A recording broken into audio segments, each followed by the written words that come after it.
Well, what the heck? I know, I think I hit something and I don't know how to get it back. There. There you go. Oh my goodness, I did. So how are you, Sue? I know I'm okay. you've had 3 rough weeks, doll, and, I know. um, I know. yeah. So now it kind of calms down. My friend's daughter's home, so I don't have to go deal with the cat 3 times a day, only once. Uh-huh. Um, yeah, I just have to go during lunchtime, and Oh, gotcha. so yeah, Gotcha, 'cause gotcha. she works, and then Yeah. Fun. I can start getting ready. Oh, I know. You're going home the I 20th, right? Yeah, I leave the 20th, and then Okay. so I get into Washington like at 10 o'clock at night, so I won't do Ooh. nothing that night.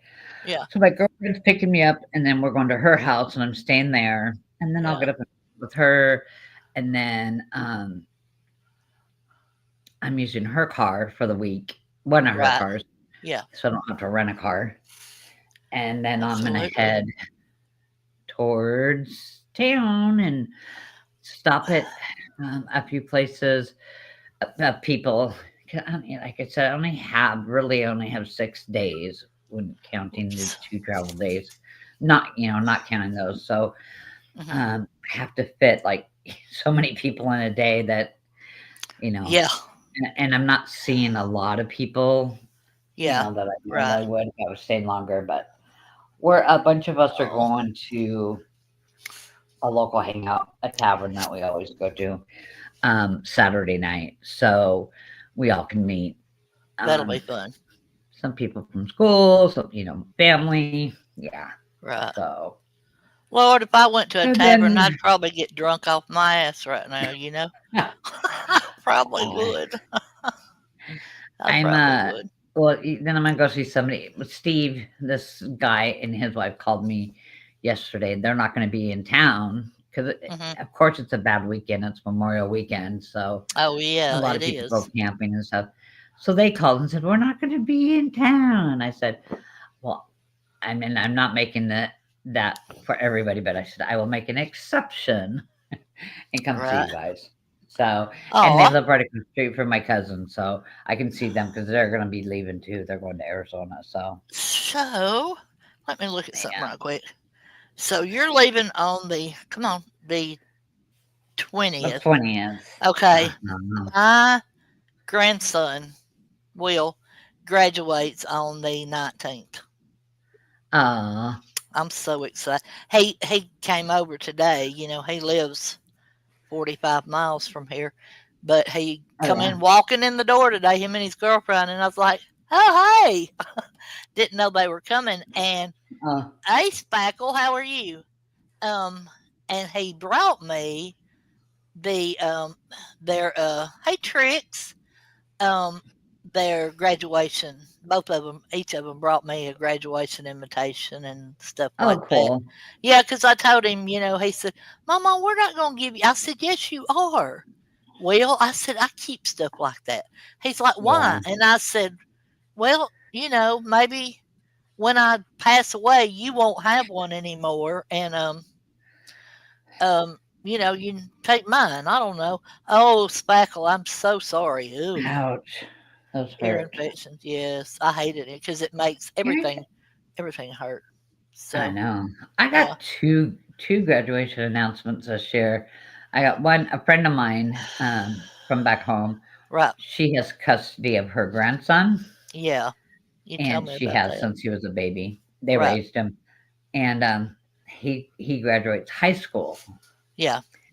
and I mean I knew his dad, Uh huh. and his dad just hasn't overcome his demons, and Oh, yeah. either as his mom. So That's sad.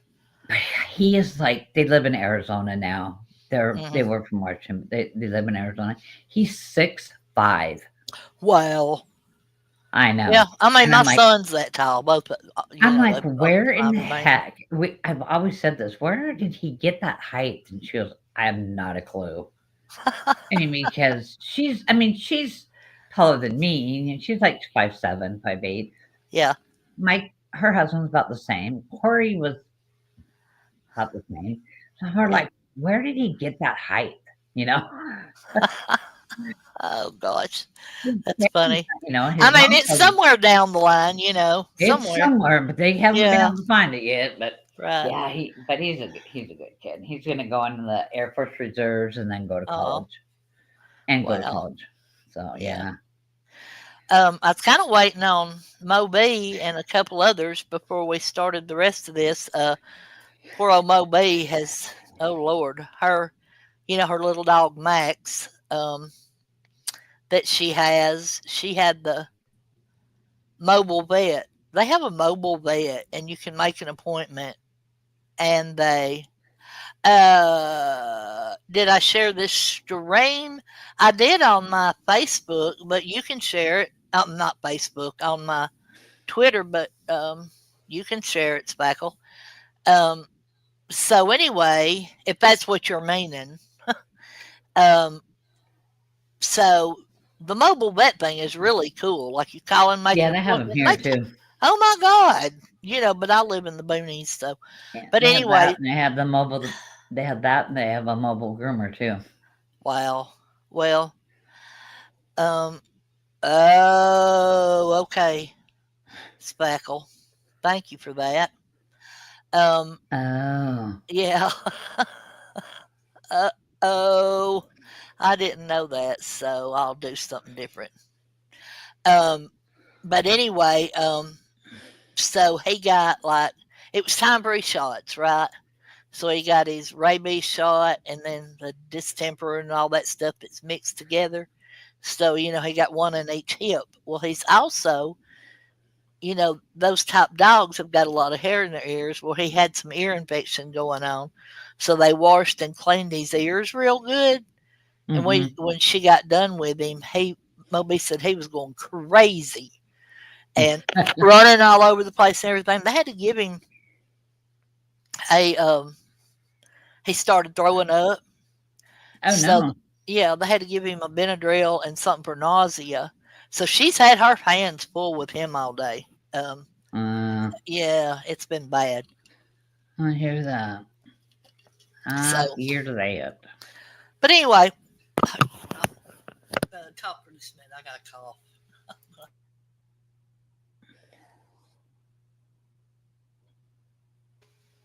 Okay, sorry about that, y'all. Okay, we're gonna go That's ahead good. and share the rest of this.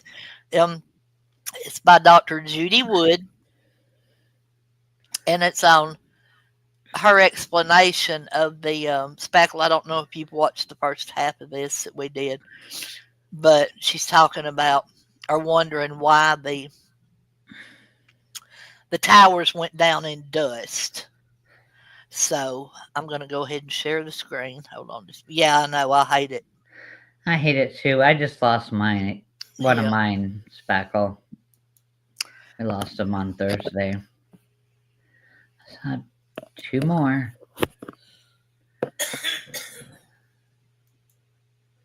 Opie's pretty depressed though. yeah, you were telling me, y'all. Yeah, he still is. That's He, sad. yeah, he's She still said, mopey. remember you told me Sue went and picked up his ashes and stuff on Oh yeah. Monday, and she said when she got home, he was in the box and everything. Hey, Moby, and said that they both Hey, went up Moby. and licked the box, They both of both her did, other yeah. dogs. Yeah. And his bed's right next to the fireplace, and he's on the fireplace, and he just lays there and stares up there. Oh, I don't know if it's because he can see part of his collar or what, but yeah, that is so sad. Y'all get yeah, it's weird. He just I don't know, but he's the same age though, so I gotta take that in too. He's 13 too. Actually, this month he's 13. So yeah. Okay, so I think I'm ready. Are y'all ready? So we're gonna go ahead and continue this with Dr. yep. Judy Wood. Here we go. Paper in between. That's the perspective. And they're not toasted yet. And here they are a little bit closer. People Really? evacuating the area. There it is, toasted. Can you tell what color it had been? Just totally toast. Patrick Connolly, firefighter, went into building 7 in the side door here. He didn't like the looks of it in there, didn't think he'd be safe, so he came out. This was right about the time that one of the towers turned to dust. When he comes out, he can't see anything. And then he says, thank goodness the car went into spontaneous combustion, because then he could see where he was. The cars were lighting up as he passed them. And note, this is after the tower was destroyed. During the cleanup, here's some apparent spontaneous combustion. Here's the firemen going for lunch. Ho hum. They're not concerned about a car exploding. Engines weren't exploding. Notice the unburned paper all over the place. The paper wasn't burning. Weird. Actually, some of them said that initially water had no effect on the car fires. Hot. Okay, hold on. I want to say hey to Charla. Hey. Hey. All right, here we go. Steel-toed boots melting. Does that make sense? Steel-toed boots. Steel-toed boots. Out, still on the rubble. It's still, I believe, 1,100 degrees. Does it make sense that these guys are walking around on a grill that's 1,100 degrees Fahrenheit? The guy's boots just melt within a few hours, and they're burning their feet. There were no reports of burned feet, but at a minimum, if my steel oven is melting, the turkey inside is more than well done. Something weird is going on with boots. Boots are coming apart. They're disintegrating. Why? A lot of people have seen this image saying, it's proof of heat. So this point E, they say it's 819 Fahrenheit. There's a lake there. A water main broke, filled the street with water. And this guy's even walking around in knee-deep water. He doesn't look like a boiled. Oh, wow.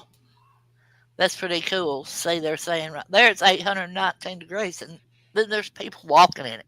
Something's wrong with my throat, y'all. Chicken. Water boils at 212 Fahrenheit. So that's not hot. This might be something else, some other interesting energy signal. You have the videotapes, the firefighters reporting molten metal like a slurry or a steel mill or a volcano. Those are quotes. Giant pools. What about the pictures of them dragging oxygen hoses all over the steaming supposed hot metal? If it were that hot, you wouldn't dare do that, would you? Well, we do have the infrared photos of the molten metal. Well, again, what melted the metal? Was it heat? So rolled up carpets. Here's what these columns should bend like if they were overloaded. Or if a really fast, hard force came down, a pile driver, you would get a bowing out. That didn't happen. Here's what happened. Here's one of those sets of wheat checks. They're curled around the vertical axis. I'd say that looks more like a rolled up carpet. And that looks more like a lasagna noodle. How do you load a beam?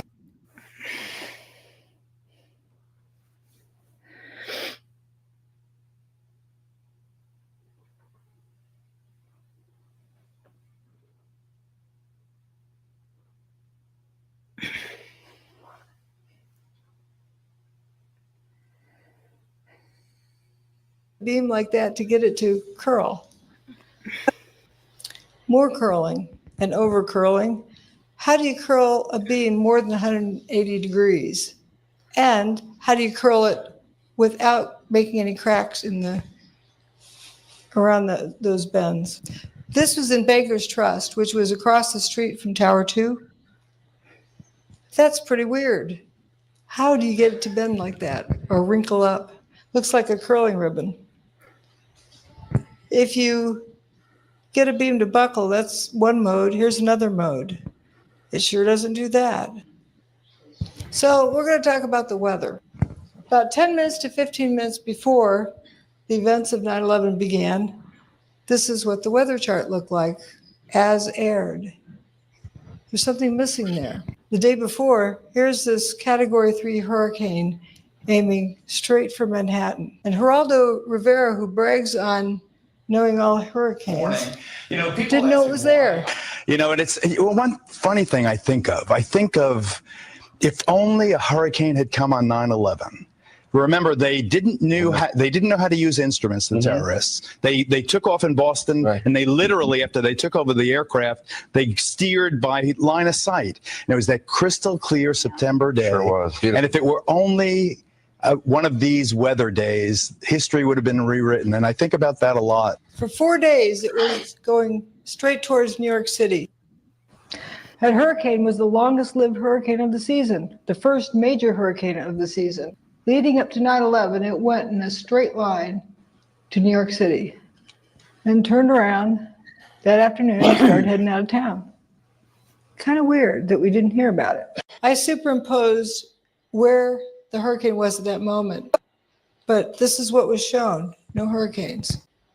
Remember, the high-pressure system was moving in, the high-pressure system there, and when the hurricane moved in, that's low-pressure system, it started back down. Guess where it was a peak? That shows that the two weather systems met over Manhattan. The North Tower gets its hold. Just before that, they wandered off from the average. And then the South Tower gets its hold, and they go horizontally. Then both towers go away, and it's haywire all afternoon until Building 7 goes away. It's almost back to normal. Just a coincidence? John Hutchison could reproduce every one of the effects we saw at the World Trade Center. This is the work of John Hutchison. This metal is not kinked, not buckled, smooth curvature. This is a solid block of iron, 2 inches by 2 inches by 7 inches, and it crumples up. Also, it fumes, and I compare it with WTC fuming of a door handle.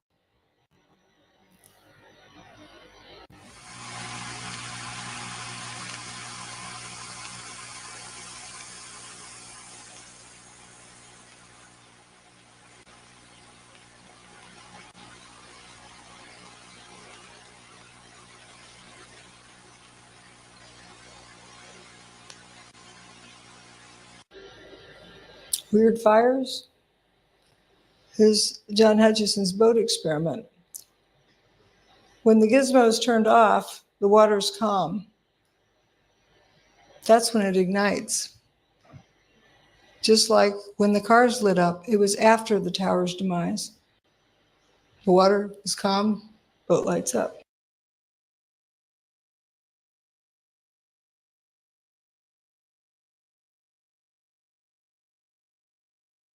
The top two are from the WTC, the bottom two are John Hutchison's work. And this video is kind of unique. You can see the solid bar of steel wiggling on the table. There's another one where it does sit-ups. He plugs this into a regular wall outlet. What he does is create a static field, and within the static field, he interferes radio frequency signals, like microwave. And here, watch this flat piece of steel. Right in this area, it starts to come apart. I can't tell you what caused this because I'm not the one who ran the equipment, but I can show you something that can replicate all of the effects we've seen.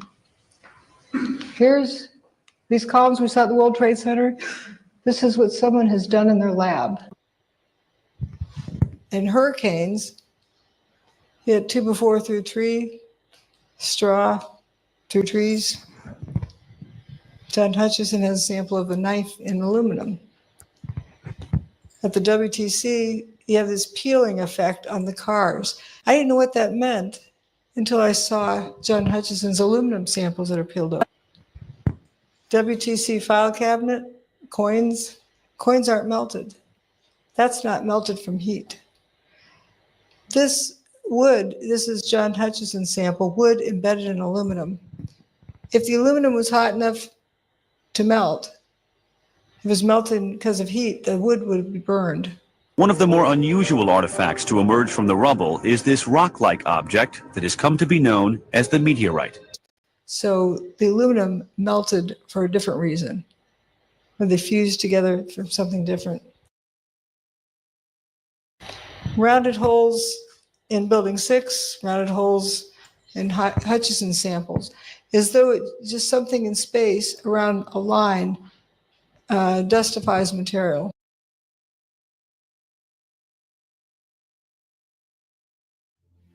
One of the most intriguing discoveries in modern science is the fact that there is nothing in this world that even approaches what might be called truly solid. We speak of solids, liquids, and gases, but these terms describe superficial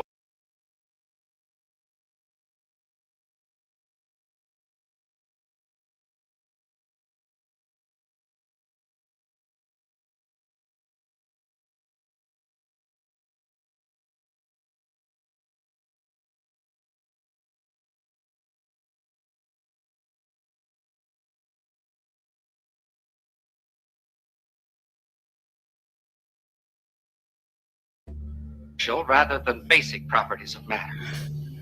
All matter, regardless of its state, is composed of invisible particles called atoms, which in turn are composed of other particles.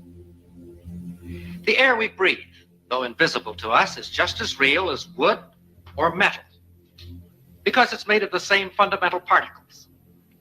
It is the arrangement of these particles and the forces that bind them together that give to a substance its special properties. If we bring a piece of steel close to a magnet, we say that the steel becomes magnetized. But what is it that actually happens? If we place the steel inside a coil of wire connected to a high-gain amplifier, and then bring the magnet close to the bar of steel, we can hear something that suggests movement inside the steel. Listen.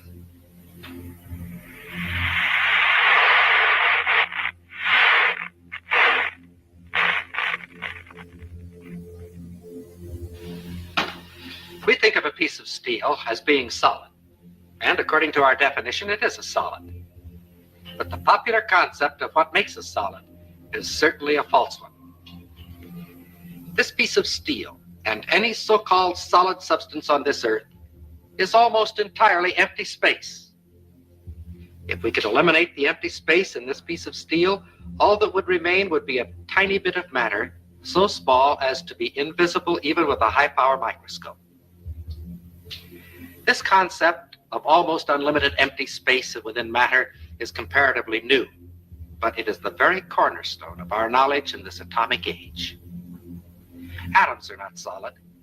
Instead, they are tiny solar systems composed of infinitely small particles revolving at tremendous speeds and bound together by enormous forces. And like our solar system, atoms are almost entirely empty space. For the moment, let's forget the forces within the atom.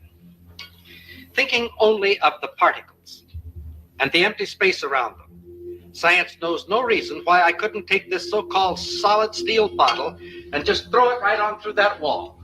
Except this, we've tried it and it hasn't worked. If I were to attempt to run through that wall right now, all I'd get for my trouble would be a good-sized lump on the head. But that which would prevent my body passing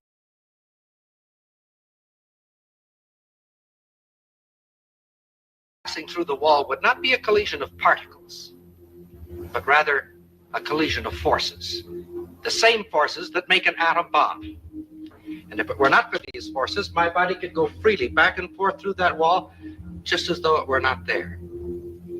It is within the realm of scientific possibility that there could be two worlds coexistent, occupying the same part of space at the same moment of time, each world just as real as the other, with its mountains, valleys, rivers, trees, and people.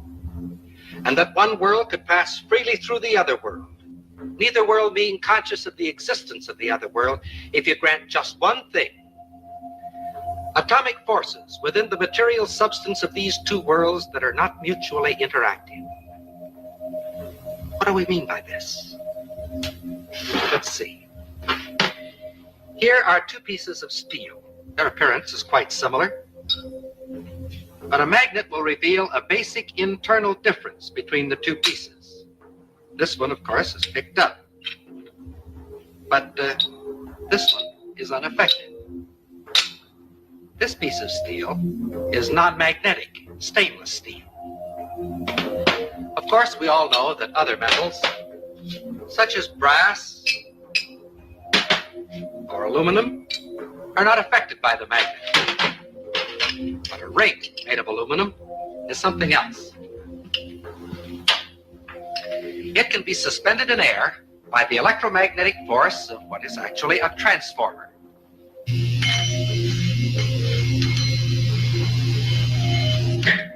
The ring being in effect a one-turn shorted secondary. A smaller ring will react even more violently.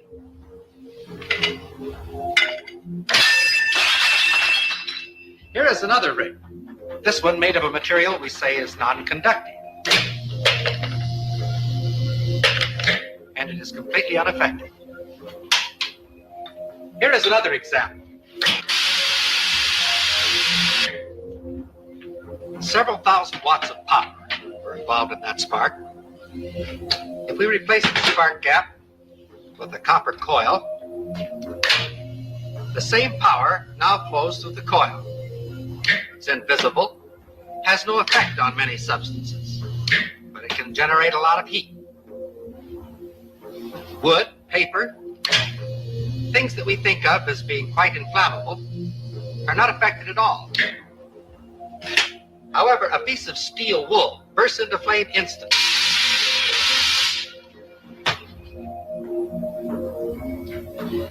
Did you ever fry an egg on a cold stove? It's no trick at all if you have the right equipment. This is a cold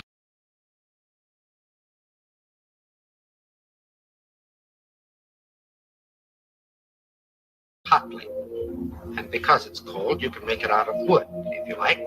Just be sure that there's a coil of wire inside and that you connect that coil to a high voltage alternating current source. The rest is easy. As long as we're being different, we'll use motor oil instead of Crisco.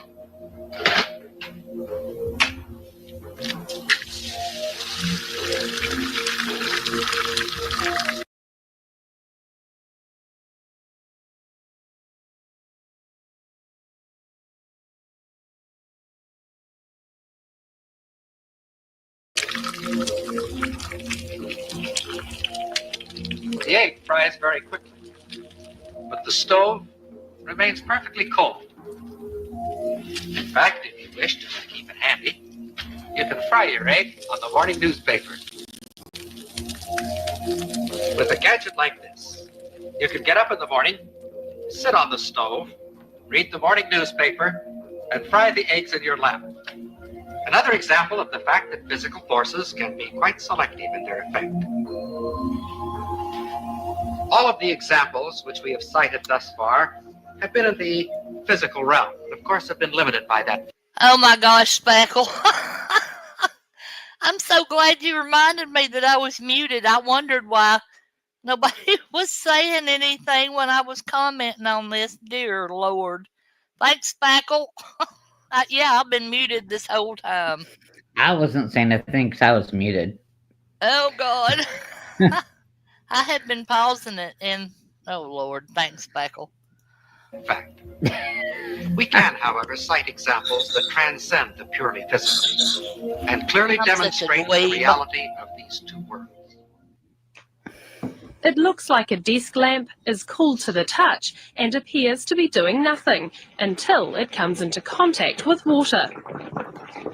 No, I don't think so, Charlotte, because I forgot how old this is actually.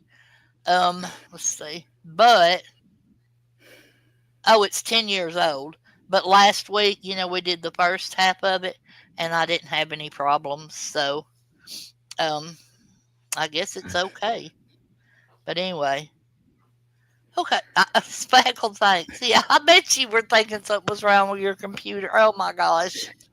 I'm such a dummy. Everyone thought something's wrong with my connection. Oh God. No, I forgot I had muted myself because I'm on a different screen, but I can switch back and forth between them. but Oh. I didn't see any need to because I'm watching the chat on my phones. Oh, God. Lord help me. 92-year-old former Spitfire pilot Peter Davey claims his invention uses the power of sound to boil water. Nobody really knows how it works. Davey believes high-frequency sonic vibrations emitted from within the silver bulb cause the water to boil. He says the idea came to him 50 years ago when he noticed different saxophone notes caused different household items to rattle. The mains-powered gizmo has experts intrigued. Never seen anything like it in my life, as they say. I'm careful that I'm not divulge everything. I'm waiting to get a manufacturer that's prepared to put some money into it. And if he does get it on the shelves, he's already got one interested customer. If I saw one in a shop, I'd buy one because I think they're an interesting little bit of technology. However it is they work. But for now, Davey is savouring his gizmo's success. Man, that old man that said he was liking that little bit of technology, he'd be blown away today, wouldn't he? With all the technology that we have now. It's crazy. Okay. And sticking to his own unique theory on how it works. Beverly Lockhart. What we've essentially tried to show, particularly in the last section, that what happened on 9/11 is very much similar to what John Hutchison did in his experiments. Here we have a collection of samples from 1979 to 1989 of metal pieces done by the Hutchison effect apparatus. And we're going to start with the very first sample, which gained a lot of history around the world and also in a lot of national laboratories, which is this very large, heavy steel bar. As you can see here, the crumbling material here is off the end of this bar here. And actually it's a transmuted material that is unknown in the metallurgical handbooks. And this particular sample has been to Germany,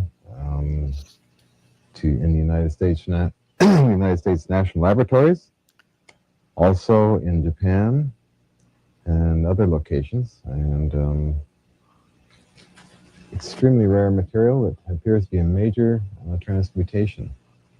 Wow. Now, getting into another sample here, we find a heavy piece of what they call extruded brass that exploded with inside itself, ripping it into this pattern here, ripping it apart. Coming to this sample here of aluminum, we find that something wanted to get outside of the metal itself. Oh, that's one of those round holes. And looking at it, you can see that the pressures inside of it indeed tried to get out. Wow. And going to samples that have other samples sitting on top of them. So that's a stainless steel kitchen knife embedded in a piece of extruded alloy. We get to a piece of, again, extrusion with a piece of wood inside, wood mixed in with the structure itself. And coming to other samples, we find, again, samples that have ripped themselves apart and rejoined, as you can see in this little sample here. Oh. And then we come to breaks that indicate actually a lot of stress, as it's a nice clean cut and looks like a bent stress. So this is broken in a fashion perhaps like that. And then on the other side of the coin, we come to something that looks like it was ripped apart or turned to jelly and ripped apart and frozen in time and space. This large aluminum sample, again, extrusion alloy piece, and was totally formed like this after some experiments, actually seen on video. We come to more hard materials such as stainless steel that are just bent and twisted around. There's a lot of little pot marks and pieces falling out of it. Again, similar to the large piece of steel that I just mentioned, for being the very first sample. And this is just many samples that I do have and that other people do have that still are undergoing analysis around the world. Wow. So this was what day? Oh, from 1979. 70 something to 80 something, right, on these samples. So, and a lot of that does look like the stuff that came down on 9/11. So let's just see what she's getting at, or what they're getting at with this.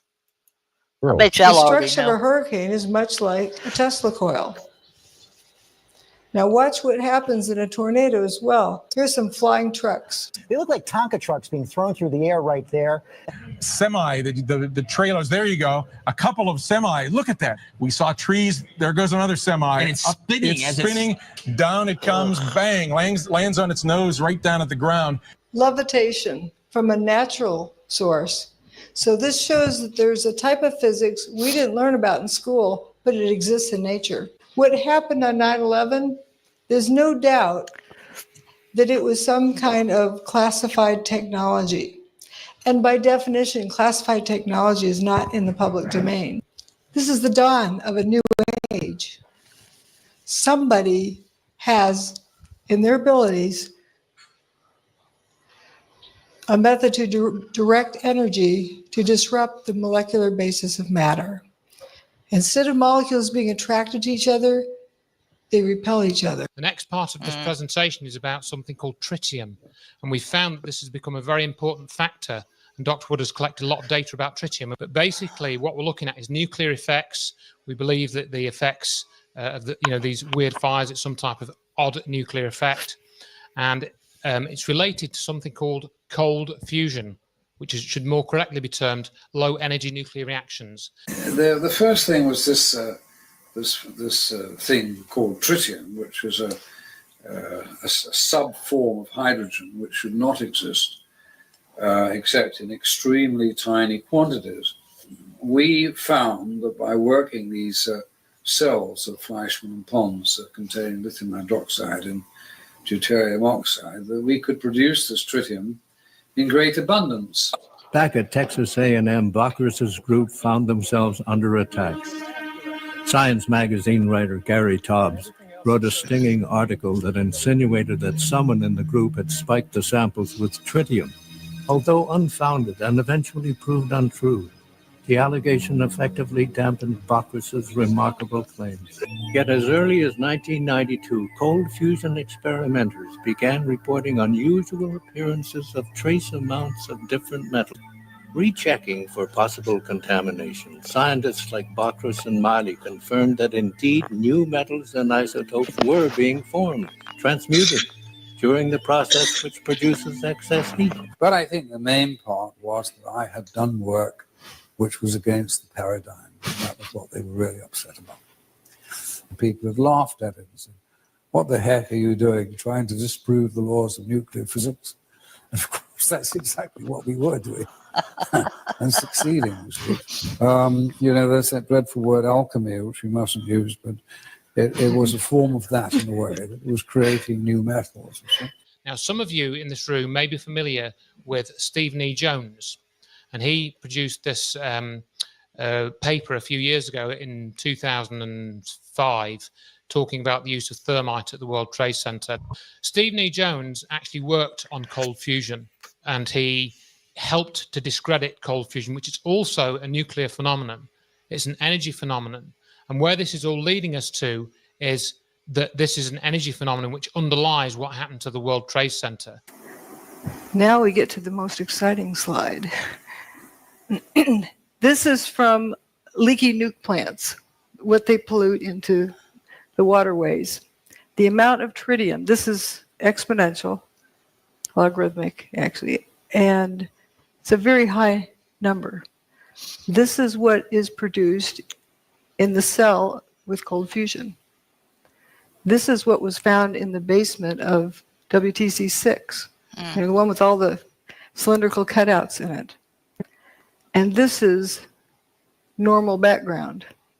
What I use the Great Lakes for normal background. Here are some relative numbers. If compared to what was measured at the World Trade Center in terms of tritium, the background levels are 1/50th. What was measured with cold fusion is 50 times that, but that was in a cell. Keep in mind, the World Trade Center had fire hoses on it, The hurricane rained on it. It was diluted down somewhat. Leaky nuclear plants have 18,000 times that. What was measured at the World Trade Center was definitely above background levels. This is from 1989. Science by press conference. Is it a shortcut to fusion energy? I don't want to disappoint anyone. I think I'll put my read my lips answer here, and then I'll carry on. I think that'll become clear why I'm saying that. Can you read my lips on that back in the back? It says no.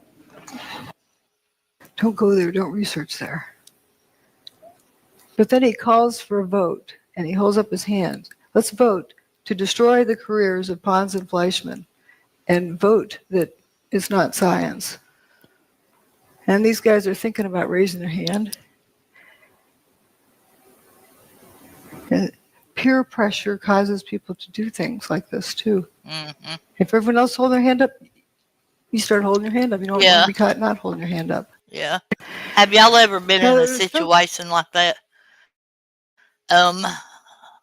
Like with peer pressure and stuff? I mean, that's a real thing, If you see all your friends doing it or whatever, then to be included, you're probably going to do it too. So that's kind of interesting that it goes to grown-ups like that. Folks who somehow believe that thermite had something to do with it.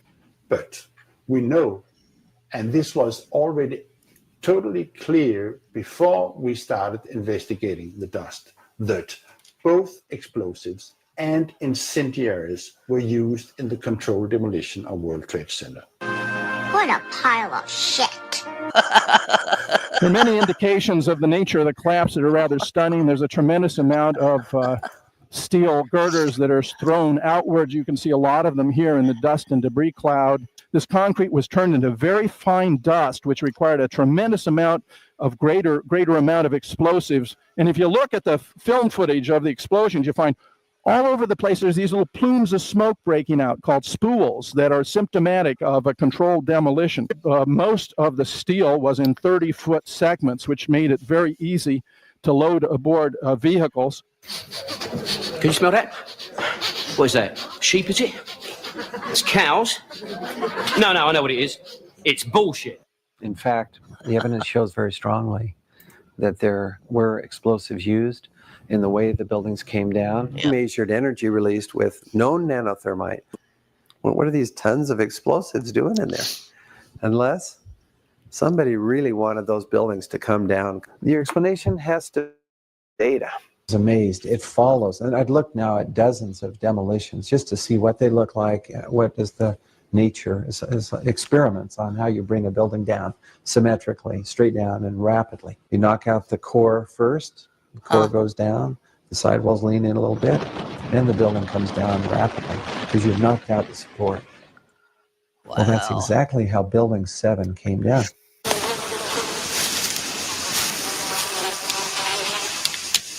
That is one big pile of shit. We are a group of 2,200 architects and engineers, a nonprofit organization dedicated to finding out what really happened at the World Trade Center. They present the evidence for the explosive demolition. What we see, what FEMA documents, is molten iron.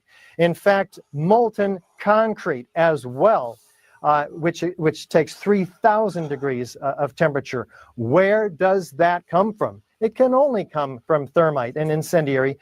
So the evidence is there for thermite.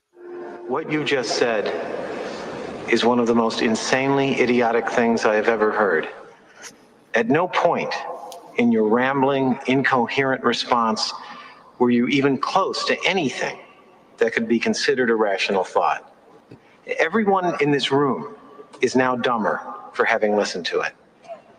I award you no points, and may God have mercy on your soul. I hope you're proud of yourself, because what you've done is proved without a shadow of a doubt you are the world's dumbest son of a bitch.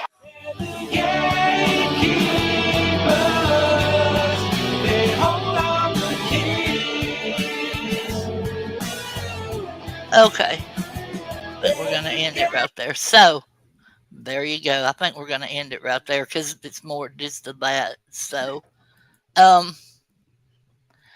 and it really is, something to think about. Like, Dr. Woods really made a lot of good points in, when she was doing it, and it made a lot of sense. But then when you get all them other people coming in, but I'd really like to know with the people that we have left, who who believes that explosives help to bring down the World Trade Centers.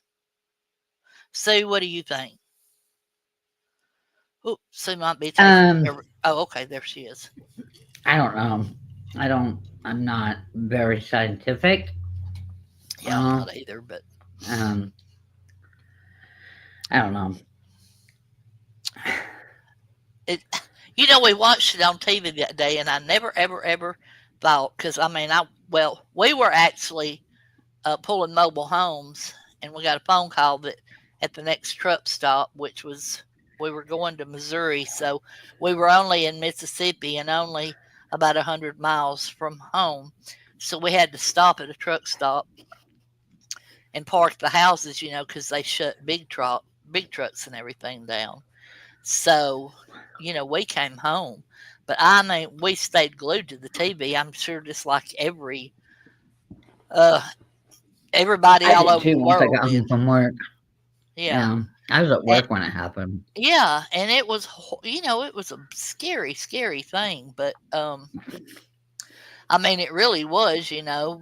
We've got New York being attacked, then Washington, then Pennsylvania. So, but I never thought in the million times that we've seen those buildings come down, I never really questioned why is that stuff just dust, you know? Hi, Clockwork Rex. It's good to see you. Um, so I never thought about it. Um, I don't know.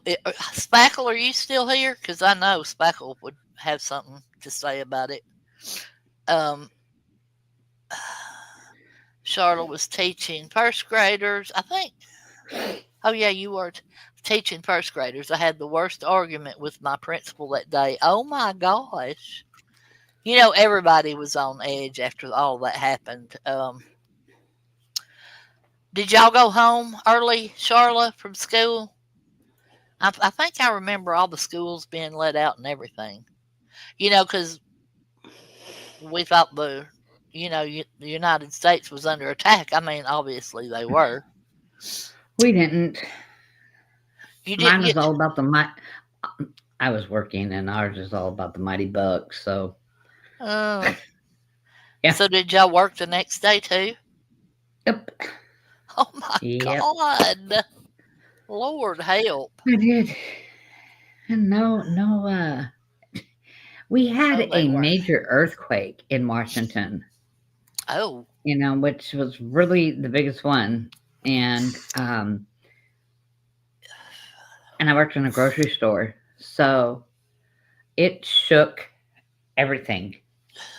Yeah. We had wine bottles all over the floor. We had shampoo break all over. We had just all kinds of a mess. That's Plus, scary. our schools closed early, so we had to go get our kids. He wouldn't let me leave to go get my kid. Oh, wow. And I was like, wait a minute. And then my neighbor called me. She goes, do you want me to go get Nick? I'm going to get my kids. I said, could you please? Because I'm fighting to get out of here, Yeah, the asshole won't let me go. Yeah. That was crazy. Yeah. And then they said, get this place cleaned up as quick as you can because we're going to reopen. Well, we had no power. And so we were going to open up on our backup generator, which was, just a pain to do the register. We could only take cash. Right. Well, yeah. Yeah, it was crazy. That's stupid. Absolutely stupid. Here, not only is America being attacked on one coast, on the other coast, y'all are having a major earthquake. No power, but oh my God, you got to stay and sell bread and milk. Yep. Yeah. Joan, so you think they weren't? There wasn't nobody intentionally brought them down. There were no explosives set. Is that what you're saying? Yeah, I would have too. Trick said she would have said bye. I did Tricks eventually. I just said I'm out of here because my dog disappeared. Oh Or God, yeah, yeah, of course. yeah. Charlotte said they wanted us to tell the kids. I wanted their parents to decide what to tell them. I agree. We stayed Absolutely. all day, but I called parents in case they wanted to pick them up. Yeah, I think that was up to parents to decide how to tell, their children, especially that age. I meant, for God's sake. Okay. Joan was saying the schools didn't send students home. Ours did. Ours did. Ours was when that happened, they gave the choice, you know. Yeah. My son stayed at school because he's like, "Why go home? I have to go home by myself." So I'm gonna go to school. You know. What are you talking about, Rex? I don't have. Are you talking about like to be a channel member or something? No, I don't. I can't do that yet.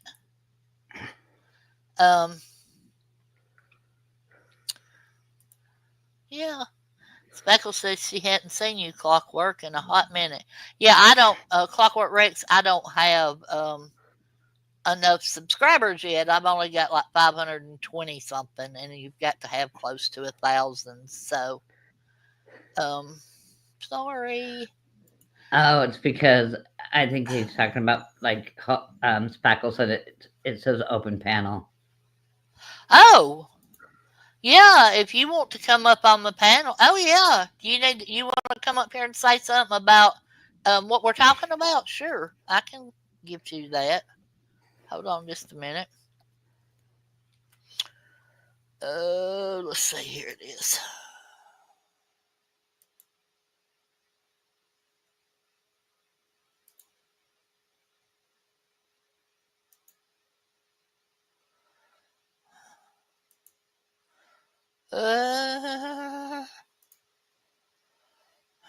Okay, there you go, Rex.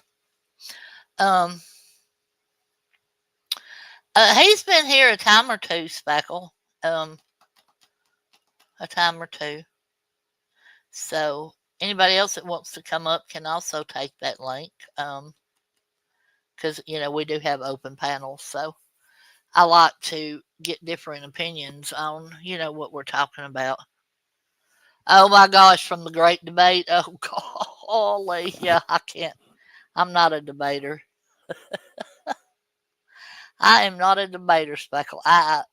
Somebody just put me right away because when we were talking a little bit ago about peer pressure and stuff, so that's how I do on that too.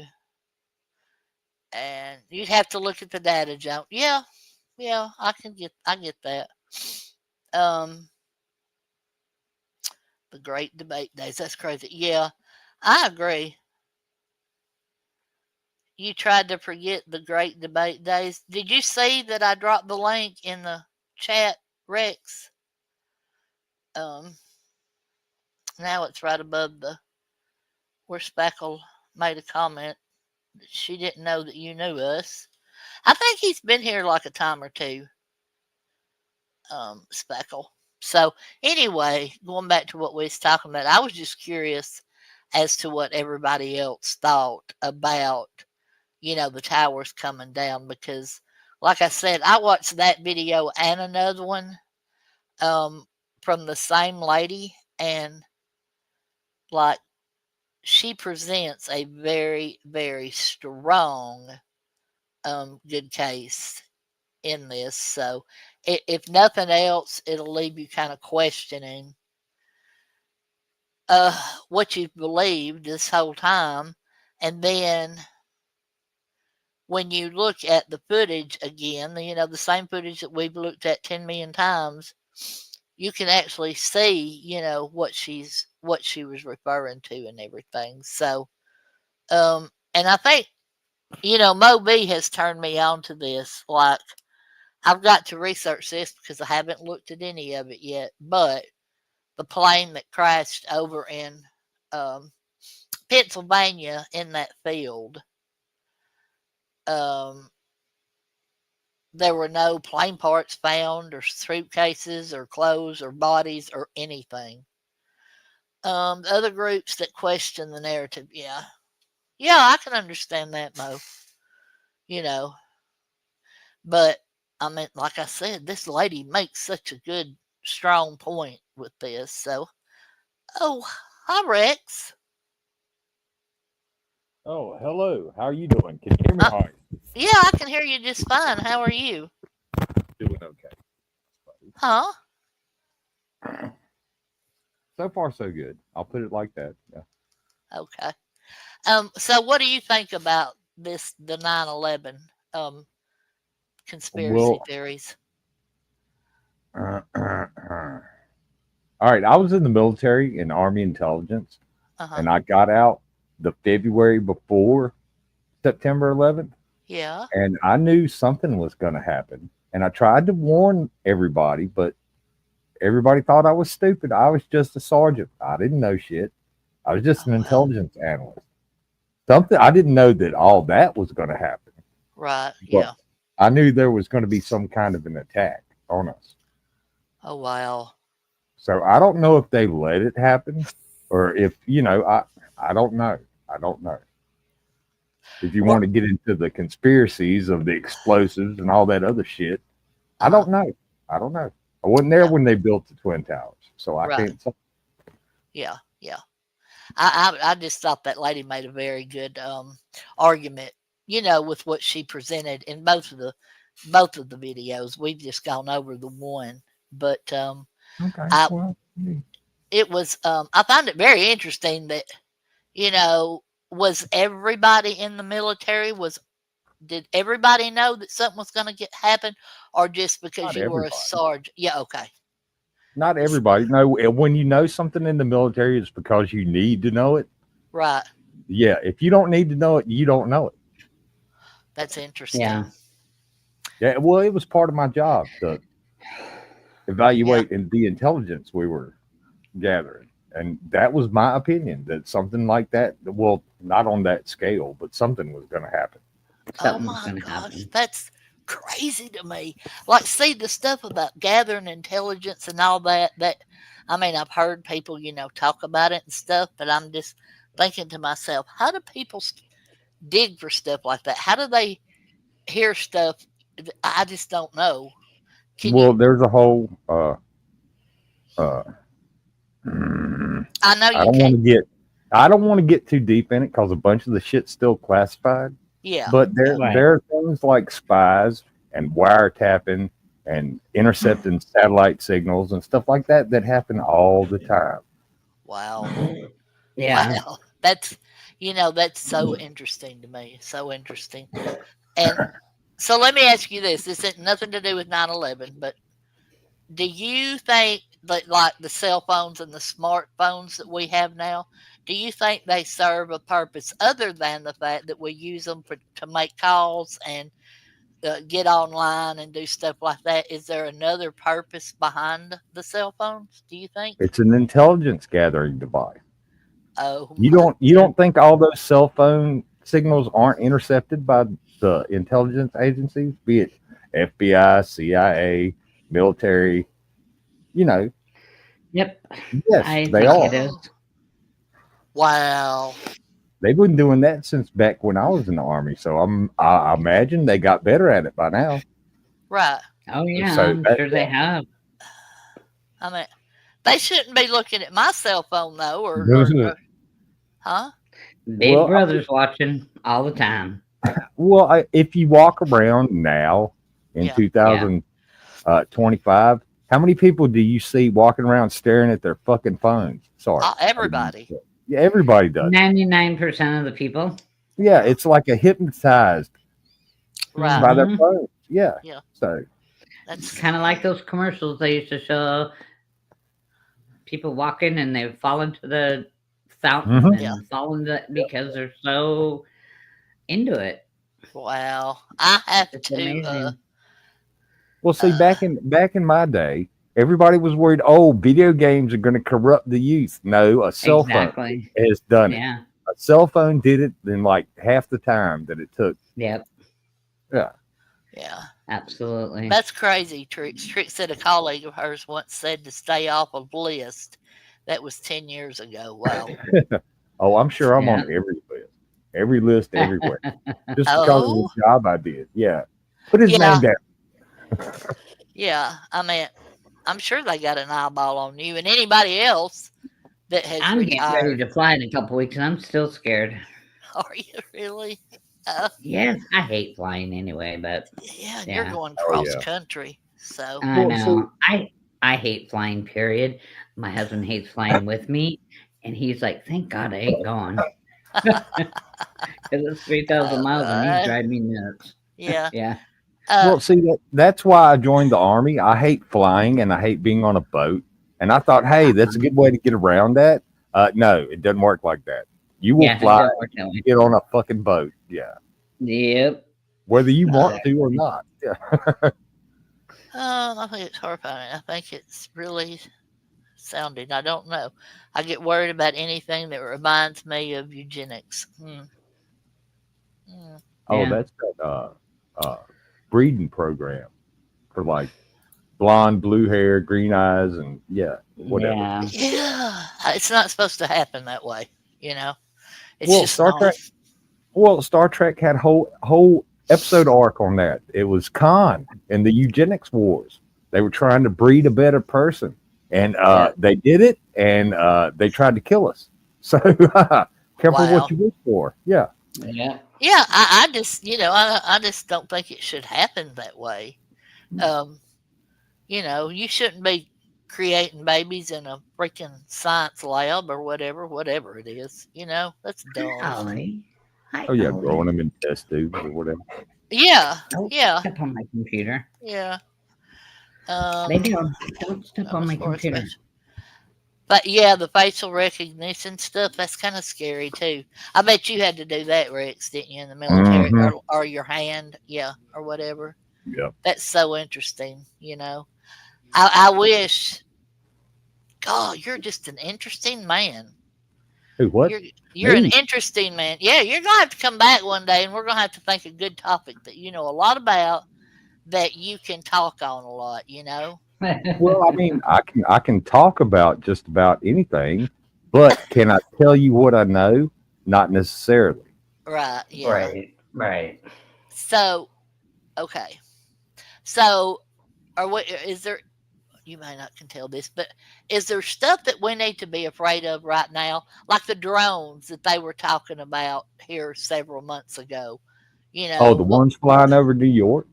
Yeah, over Yeah. New York and Yeah. people were seeing them everywhere. What was up with Well, that? there was something going on that we don't fucking know about. Sorry Right. to keep dropping the F word, but That's they were okay. flying those drones. They were flying those drones to gather intelligence about what they believed was going on.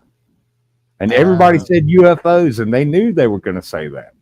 They knew Yeah. before they sent them out. It was going to be like, oh, this is aliens and shit. Yeah. Right. They were gathering some kind of information that we don't know about. Right. And I believe, I thought that too. But then what I was really kind of speechless on was that all was going on. Everybody was talking about it, every news station, blah blah blah. And then there was an attack of the man in the pickup down in New Orleans, and Yeah. and then that's all you heard about. You didn't hear another word about drones. About the drones. Yeah. Yep. Well, that's what the mainstream media is actually a propaganda branch of the government, of the military. They tell you what they want you to know, and then they'll distract you with something else. Oh, look, Anne Hathaway got married again for like the 50th time, and then that's what Yeah. everybody's talking about. Yeah. Oh, It's wow. a distraction. It's like watching a magician on stage do a magic trick. He's doing shit with one hand that you're not supposed to look at while he's doing his other thing in his other hand to distract you. Wow. Yeah, because at that time there was the drones, and then there was New Orleans, and then there was somebody somewhere else. There was a shooting, and so there was like things in a row, and then you didn't hear anything about Louisiana because you heard about the next one, and then the next one. Yeah. Yeah. Yeah. Just like the plane wrecks, the plane crashes. Oh yeah. Yeah, that was bad. Those plane wrecks. So what It's a comment? distraction. Oh, the AI stuff. What do you know Oh, about? don't even get me started. Oh, hey, Holy Spackle, it's good to see you again. It's been a while. Yeah, I've been busy. I've had family shit going on, so I haven't been online that much. But today I got a break. But AI, okay, if we're going to circle the AI, you remember the Predator movies? The which Terminator movies? Yeah. Yeah. Okay. You remember the Matrix? Yes. Let AI go too far. Just let it and watch what happens. Oh dang. We'll be we the should hunt. be scared. We should be scared of AI then. Hey, if it gets too smart and gets out of control, yeah, Skynet. You've got Skynet right there. Wow. It infects every computer everywhere. And then what you going to do? Because you can't erase that. Right. Yeah. I mean, I have not. I've got AI on my phone, the Gemini thing, but I don't use it. Like, I don't even use it on my channel here. I don't know how to use it. So how's that? I'm a dummy. Hey, that's fair. Yeah. Hey, look, people keep feeding AI information and you don't think it learns. That's called artificial intelligence, and intelligence learns. So you keep feeding it all this information and it's going to learn that we're the threat. Wow. Right. Oh my gosh. Moby said War Games with Matthew Broderick. Yeah, I remember that. Shall we play a game?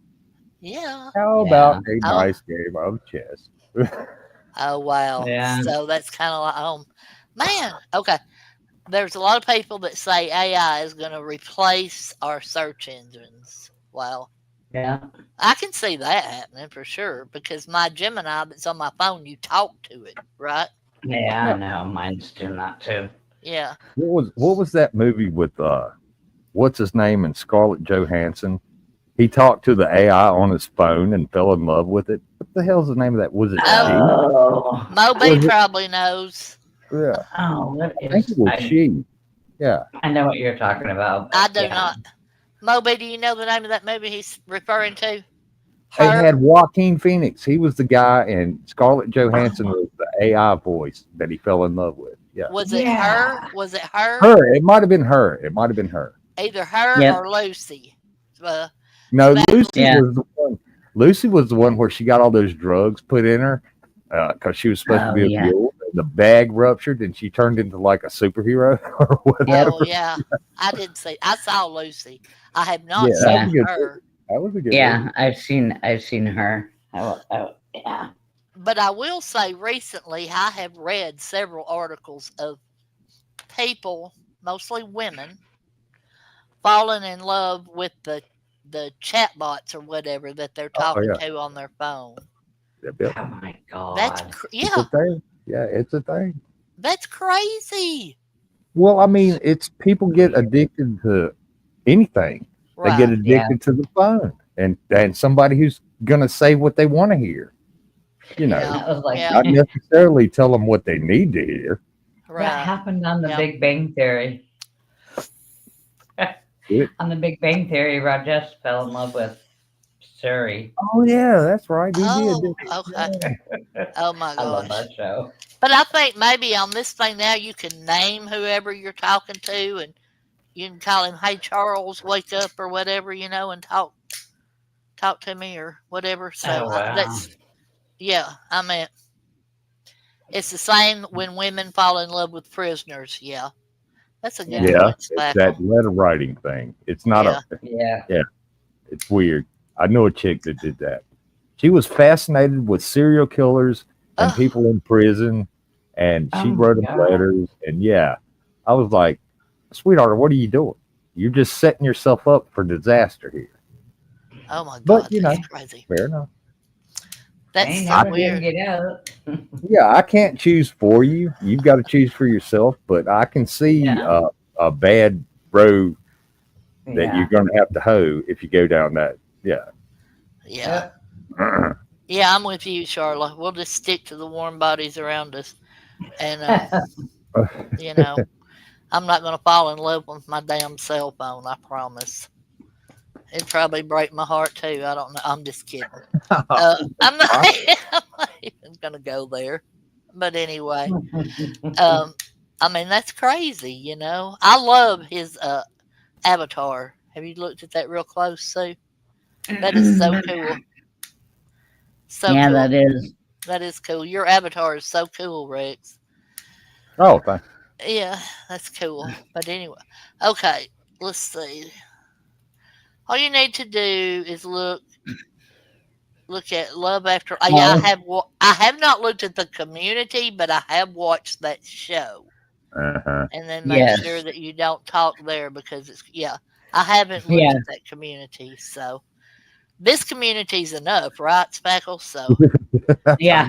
Just crazy communities. Yeah. Bad yeah, enough. it's enough. So anyway, well, Rex, we usually try to go about an hour, maybe an hour and 15 minutes. Okay, that's fair enough. When Hey, you look. get when you get some time, when you need to come back and we'll yeah, find something else to talk about. I can stay in after I end the stream, Rex. Stay here in studio, and I can give you my email address or whatever. And when you've got some free time, you can email me, and I'll set something up. How does that sound? Okay, fair enough. Sounds good. All right. Everybody, you all. thanks for coming tonight. I had a really good time, and I'm really fascinated with Rex and stuff that he can tell us about because it's very interesting. So anyway, thanks everybody. Thanks for the patience with me. Oh yeah. Dealing with my doggy. I get it. I mean, you've been through a rough 3 weeks. Moby, I bet you do. Moby Rex. Moby says she has some topics you could address. So. Oh yeah, she could. Yeah, but anyway. Absolutely. All right. Alrighty. Appreciate everybody, and let me get over here. Y'all have a good night. Have a good Yeah, night. thanks for showing up. Thanks for letting me up. You're more than welcome. Stay here. Don't leave.